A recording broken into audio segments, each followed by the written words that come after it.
The Resource Governance Index is a report measuring the quality of resource governance in 81 countries that produce 82% of the world's oil, 78% of its gas, and a significant proportion of minerals. On the sidelines of the just concluded World Bank IMF meetings in Washington, Channel's business editor Bosin Omofaye speaks with the Executive Secretary of the Economic Commission for Africa, Vera Songwe, who explains how the index could be an important tool to help Africa arrest the resource gap and generate more revenue for the continent. Dr. Songwe, speak to us about the new Resource Governance Index that's just been released. It's an amazing feat that we now have this index to look at as we talk about how the mining sector on the continent is doing. For the last almost half a decade now, we've been talking about the impact of the commodity price slump on growth. And I think that now having a clear sense of not just the price impact, but also the governance environment within which commodity exporting countries on the continent function is an important tool to help us now sort of see how we pick up from the slump going forward. This index comes at a great time because it's looking at, I think, one of the biggest issues and topics on the continent, which is basically domestic resource mobilization and how we can get more revenue to develop the continent and meet the aspirations of its people. So my belief that getting an index that tells us whether countries are actually getting the right amount of revenues, and this is what the index focuses on, is revenues. What is the revenue stream? It's value management, revenue maximization, and the business environment in which the commodity sector functions on the continent is an important tool to help us get there. Do you think some progress have been made in trying to de-link corruption from resource revenue on the continent? Yes, I think as the index shows, there's countries like Ghana, which is the best performing country on the continent, that is doing well. I think what the index gives us is a sense of, because it has a range of indicators that it measures, it gives us a sense of who is doing well and in what sectors and what segments of the indicator, either value maximization or the overall business environment, contracting, the stability of contracts, which is very important in the sector. I think that what we can also do with the index is complement it with other things, and something that the Economic Commission for Africa is doing, for example, is using the index and saying what else on the value chain you can do with it. And so we have the Africa Mining Initiative that looks now at how can we provide private sector support to the big mining companies and what we can do with it. And I think that this complement of the two indices and structural reforms that come to the sector are quite important. But what further actions do you think need to be taken to arrest this resource gap and corruption that are embedded in it? The first thing, and I think this is the strength of the index, is transparency.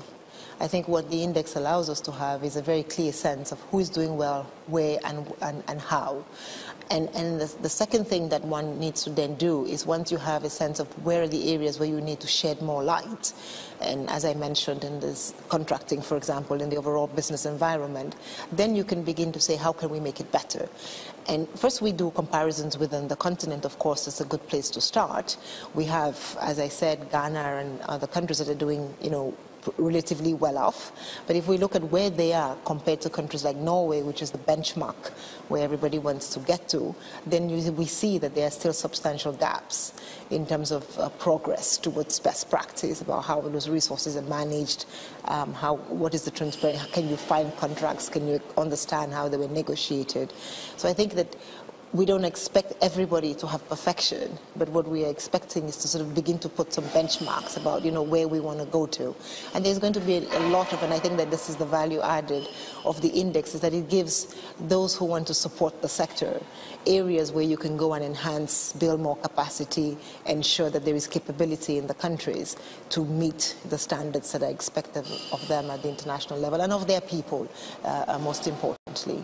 Then you have countries like Nigeria always in the news as far as corruption tied to its oil and gas industry is concerned. Well, Nigeria, I think, has, and as the index shows, it's neither at the top or at the bottom, it's somewhere sitting in the middle. And I think and I think this is another good thing about the index is that even within countries, it shows differences in the different sectors, the oil sector, the gas sector.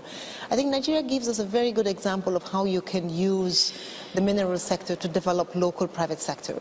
And we see this in the oil sector. There has been a lot of sort of downward induction and backward induction of the local economy. What we don't see enough of course, is the transparency in the management of the resources. And so I think, again, the wonderful thing about the index is rather than before where we just said, one country is totally good or one country is totally bad, it allows us to nuance, performance. And I think it's when you have these nuances in performance that one knows exactly where to go to be able to sort of support them, do better and do more. And so in the case of Nigeria, I think on the gas side, what is clear is that we need clarity on pricing, clarity on the contracts. And this is what the index looks at and talks about and says, in this sector, in this segment, you could do better and the reuse of the resources could be better the resources could be put to better use for the benefit of the people of Nigeria. So I think that this is the important nuance that we need when we talk about countries like Nigeria, because Nigeria is growing and was growing during the oil boom, and it must mean that there was some repercussion and some give back from the oil sector. The question is, when you have a crisis, was there any savings from that sector that ensures that you can continue to service the people of Nigeria in a way that is useful and important for them? The Executive Secretary of the Economic Commission for Africa, Songwe. Now, Malawi's consumer inflation rate maintains its downward trend, slowing to 8.4% year-on-year in September from 9.3% in August.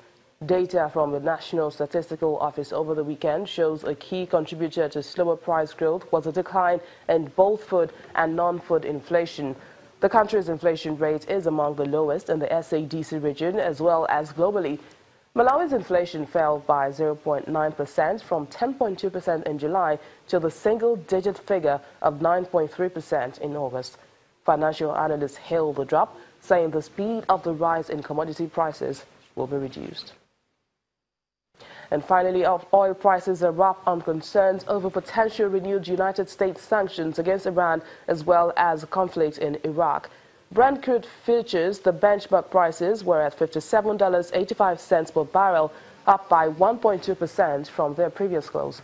Reports say worries over renewed U.S. sanctions against Iran pushed up prices, but analysts say they don't expect renewed sanctions to have such a big impact on the prices. And that's our program today. Thank you for watching. I am BC Adebayo.